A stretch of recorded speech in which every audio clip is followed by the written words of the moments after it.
Yo les amis, c'est Kinouï, j'espère que vous allez bien. On se retrouve aujourd'hui pour une nouvelle vidéo sur le dark web. Et d'ailleurs, petite parenthèse, si je vois que cette vidéo vous plaît, je pourrais même en faire une série. Bref, vous le savez, on peut trouver un peu tout et n'importe quoi sur le dark web. Et notamment des sites de vente de trucs illégaux. Sur ces sites, on peut trouver des armes, de la drogue et plein d'autres trucs chelous. Bien sûr, encore une fois, je vous invite vraiment pas à vous rendre sur le dark web. Ça peut être dangereux, vous pouvez voir même des trucs super choquants. Donc n'y allez pas. Cette vidéo a juste pour objectif de vous divertir.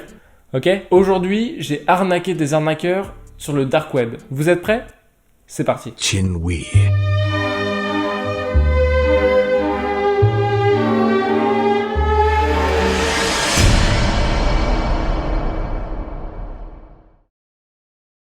Le dark web, alors vous le savez, j'en ai déjà parlé dans plein de mes vidéos, mais on peut pas y accéder avec les navigateurs classiques, donc comme Google Chrome, Mozilla, Safari ou ce que vous voulez. On peut y avoir accès qu'avec Tor, sauf que sur Tor, c'est assez compliqué de trouver des sites intéressants. Et il existe des pages exprès qui permettent de répertorier justement ces sites intéressants. Le plus connu, c'est le Hidden Wiki, donc qui ressemble un petit peu à Wikipédia, et donc c'est un site qui permet de regrouper plein de liens de sites illégaux. Tout est classé par catégorie et on peut vraiment y trouver tout ce qu'on veut. Et les sites les plus recherchés sur le dark web sont donc les sites de vente d'armes, de drogue, de faux papiers, enfin de plein de trucs comme ça. Mais encore une fois, n'y allez pas, c'est vraiment dangereux. Cette vidéo a vraiment pas pour objectif de promouvoir le dark web, donc s'il vous plaît, n'y allez pas. Sauf qu'on le sait tous, sur le dark web, il y a énormément d'arnaques et perso, je ferai jamais confiance à quelqu'un qui vend quelque chose sur le dark web. Alors je me suis dit, et si pour une fois, on inversait les rôles? L'arnaqueur deviendrait l'arnaqué et l'arnaqué deviendrait l'arnaqueur. Pour cette vidéo, je me suis alors positionné en tant que personne qui va se faire arnaquer. Mon objectif était donc de trouver un faux site, donc un site avec une arnaque, sur lequel je pouvais acheter de faux papiers. Encore une fois, je sais que je me répète beaucoup, mais je parle de faux papiers, d'armes, etc. C'est pas un sujet qui m'intéresse et j'ai pas envie de parler de ça sur YouTube, mais là c'est vraiment pour vous mettre dans le contexte de la vidéo. Et j'ai décidé de prendre les faux papiers comme sujet parce que c'est un truc qui est pas très compliqué à trouver entre guillemets sur le dark web et du coup je n'ai pas trop galéré à trouver. Pour réussir donc à trouver un faux site, un site d'arnaque, je me suis mis dans la tête de l'arnaqueur. Et je me suis dit, si c'est moi qui arnaquais les gens, comment est-ce que je m'y prendrais? Et le premier truc auquel j'ai pensé, c'est qu'il me fallait un site avec un aspect un peu pro, donc un truc crédible quoi. Sauf que l'arnaqueur, il va pas apprendre le langage informatique pour lui-même coder son site.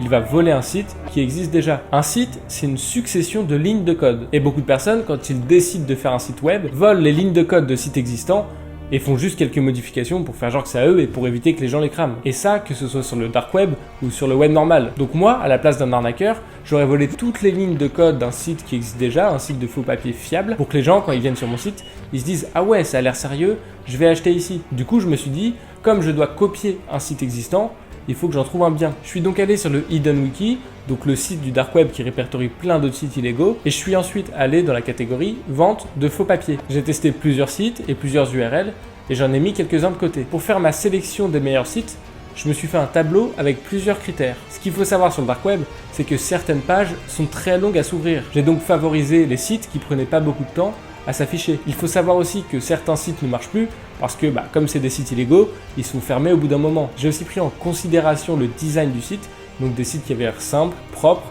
et crédibles. Et avec tous ces critères, je me suis fait une petite liste de 7 sites qui avaient l'air pas mal. Donc moi, si j'étais un arnaqueur et que je voulais faire un faux site de vente de faux papiers, je me serais basé sur un de ces 7 sites pour faire le mien. J'aurais donc volé toutes les lignes de code d'un de ces sites et j'aurais juste changé le nom et tout ce qui est en rapport avec les paiements pour que ce soit bien moi qui gagne l'argent quand quelqu'un achète sur mon site. Et justement, parlons vite fait des paiements. Sur le dark web, on paye pas avec des dollars ou des euros, on paye avec de la crypto-monnaie et plus particulièrement avec des bitcoins. Alors je pense que vous en avez tous déjà entendu parler, mais en gros le bitcoin c'est une crypto-monnaie, c'est une monnaie virtuelle, ça veut dire que tu peux pas aller dans un distributeur et en retirer comme ça. Et c'est une monnaie légale, ça veut dire que tout le monde peut en acheter. Et d'ailleurs, dans certains endroits dans le monde, on commence à pouvoir acheter des choses de la vie de tous les jours en bitcoins. Je sais par exemple qu'en Inde et même dans certains endroits au Japon, on peut payer des trucs dans des magasins en bitcoins juste avec une application qu'on a sur notre téléphone. Bref, tout ça pour vous dire que sur le dark web, on achète les trucs en bitcoins. Comme ça, il n'y a pas d'histoire de conversion ou quoi que ce soit, et en plus, c'est beaucoup plus compliqué de tracer les paiements comme c'est une monnaie virtuelle. Donc je récapitule, j'ai ma liste de vrais sites de vente de faux papiers, et maintenant il faut que je trouve un autre site, donc avec une URL différente, qui ressemble comme deux gouttes d'eau à un des sites que j'ai mis de côté. Et si j'arrive à trouver ça, c'est quasiment sûr qu'il s'agisse d'un site d'arnaque. Sauf que c'est pas si simple à faire. Pour trouver un faux site, je suis donc allé sur un moteur de recherche spécifique au dark web. C'est un peu comme Google, donc tu tapes des mots-clés et tu tombes sur des sites correspondant à ta recherche. Sauf que sur Google, vous l'aurez compris, j'ai pas accès au site du dark web. Donc par exemple, avec ce moteur de recherche spécifique, si je tape YouTube dessus, je vais pas tomber sur le vrai YouTube.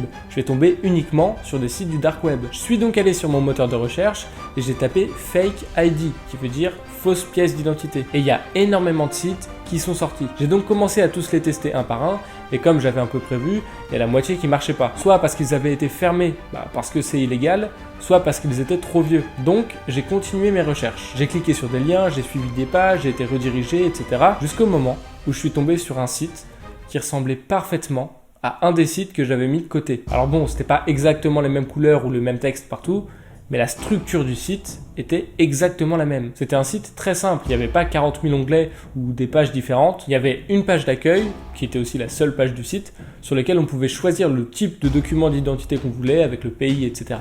Il y avait le prix d'affiché, et c'est tout. Le premier truc que j'ai fait, c'est que j'ai comparé le code de la page avec le code de l'autre site. Et effectivement, c'était exactement pareil. J'avais donc plus de doute, c'était bien un site volé, et donc potentiellement un site d'arnaque. J'ai donc fait une simulation de paiement, j'ai fait comme si je voulais vraiment acheter quelque chose. J'ai choisi le type de papier que je voulais acheter, et je suis allé jusqu'à la page d'information sur la livraison. C'est la dernière étape, juste avant le paiement. Et à ce moment-là, j'ai dit que je voulais être livré dans le sud de la France, et c'était pas possible. Le site m'expliquait que les fournisseurs sur place, donc les fournisseurs physiques, ne pouvaient pas livrer jusqu'en France. Mais là, je me suis dit, il y a un truc de pas net. Si c'est vraiment un site d'arnaque, pourquoi est-ce qu'ils refuseraient de faire une livraison en France, sachant que de base, dans tous les cas, ils allaient rien livrer?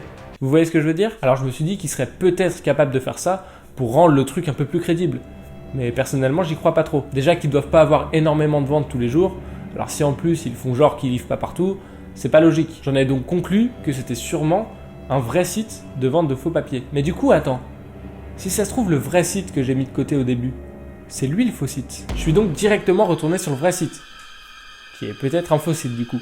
J'ai refait la même manip, donc j'ai choisi ce que je voulais acheter, et je suis allé jusqu'à la page d'information sur la livraison, comme tout à l'heure. Et là, bizarrement, il n'y avait aucun problème pour se faire livrer en France. D'ailleurs, j'ai même mis une adresse que j'ai inventée, en disant vraiment de la merde dedans. Vous pouvez la voir à l'écran, j'ai mis ça. Et il me disait que ouais, c'était possible, on pouvait te livrer quelque chose là-bas.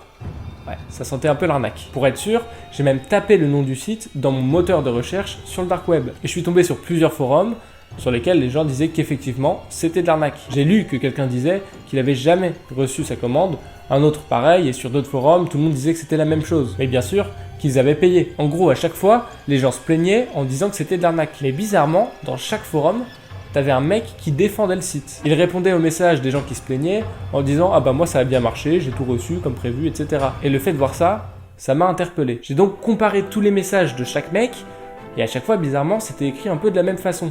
Comme si c'était des copier-coller. Donc j'ai compris qu'en fait, toutes ces personnes, c'était la même, et que c'était pas un client basique, mais c'était bien l'arnaqueur du site. Mon nouvel objectif, c'était donc de le piéger. Le problème du dark web, c'est que c'est super compliqué de trouver des informations sur les gens comme ça. J'ai donc listé tous les pseudos que le mec utilisait sur les différents forums, et je les ai tous tapés sur Google, sur internet qu'on connaît aujourd'hui. Et figurez-vous qu'en tapant un des pseudos, je suis tombé sur un forum, donc tout à fait normal, d'un mec qui demandait des conseils pour du PHP. Comme par hasard. Le PHP, c'est le langage informatique qui permet de coder les parties paiement sur les sites en ligne. Vous voyez le rapprochement? En gros, le mec, c'est lui l'arnaqueur, c'est sûr. Il veut faire un faux site de vente de faux papiers pour se faire de l'argent. Par contre, il connaît rien en codage informatique. Donc il peut pas se faire son site tout seul. Il a donc volé l'intégralité d'un site existant sur le dark web. Par contre, il est quand même obligé de modifier certaines choses dans les codes pour que ce soit lui qui reçoive l'argent. Mais comme je vous l'ai dit juste avant, il sait pas faire. Mais il est pas débile, il va pas aller sur le dark web et demander aux gens comme ça. Il est donc allé sur un forum en ligne, sur internet qu'on connaît tous, et il a expliqué que c'était un étudiant américain et qu'il avait besoin d'aide pour ses cours, pour un projet. Il a expliqué qu'il avait besoin d'aide pour faire un site avec un système de paiement en ligne, etc. Bref, le mec avait tout calculé. Après, si ça se trouve, le mec c'est pas un arnaqueur, et je me trompe depuis le début. Pour en être sûr, j'ai continué mes recherches. Pour parler sur ce forum, il faut créer un compte et un profil. Alors il avait pas de photo de profil parce que c'était pas obligatoire d'en mettre une. Par contre, il avait fait une petite description de lui, parce que ça c'était obligatoire. Il a dit qu'il s'appelait qu'il avait 17 ans et qu'il vivait aux États-Unis. Et quand tu t'inscris sur ce forum, tu peux aussi rentrer une adresse mail pour que les gens te contactent directement en privé et pour qu'ils t'aident plus facilement pour régler ton problème. Et lui, il en a rentré une. Je me suis dit alors que j'allais lui envoyer un mail pour faire genre que j'allais l'aider. Alors bien sûr, je savais qu'il allait me répondre qu'il avait déjà résolu son problème, mais mon objectif c'était juste de rentrer en contact avec lui. Son topic sur le forum datait déjà d'il y a quelques mois. mais je me suis dit qu'avec un peu de chance, le mec allait recevoir une notification et qu'il allait quand même voir mon mail. J'ai donc envoyé un mail au mec en lui expliquant ce qu'il fallait faire pour ses projets de cours, etc. Et quelques jours après, j'ai reçu une réponse de sa part. Il m'a juste dit « Salut, merci de ta réponse, mais j'ai réussi. Et j'ai même validé mon année depuis, haha. Merci encore et bonne continuation. » Bien sûr, tout ce dont je vous parle depuis le début, c'est en anglais, mais j'ai tout traduit pour que vous compreniez plus facilement. Donc il m'a répondu ça, mais il aurait jamais dû. Il y a une technique qui permet de récupérer l'adresse IP de quelqu'un qui t'envoie un mail. Alors bien sûr, je ne vais pas vous dire comment on fait, parce que c'est pas mon objectif. J'ai donc fait ça, j'ai chopé son IP et je l'ai ensuite rentré dans un site de géolocalisation. Alors je sais qu'en vous expliquant l'histoire comme ça, vous pouvez vous dire que je suis super fort en informatique ou je sais pas quoi, mais pas du tout, c'est quelque chose que tout le monde peut faire, croyez-moi. Donc j'ai mis l'adresse IP sur le site de géolocalisation et j'ai vu que le mec se trouvait en Inde. C'est pas bizarre venant d'un étudiant américain ça? Le mec se fait passer pour un étudiant américain de 17 ans qui vient de finir son année et là il est en Inde. C'est un peu chelou, non? Après je me suis dit, ça se trouve c'est juste un étudiant qui est en vacances, en déplacement ou peu importe. J'ai donc renvoyé un mail au mec en lui disant que moi aussi j'étais étudiant et que je faisais aussi des études d'informatique aux États-Unis. Et le mec m'a jamais répondu. Et voilà.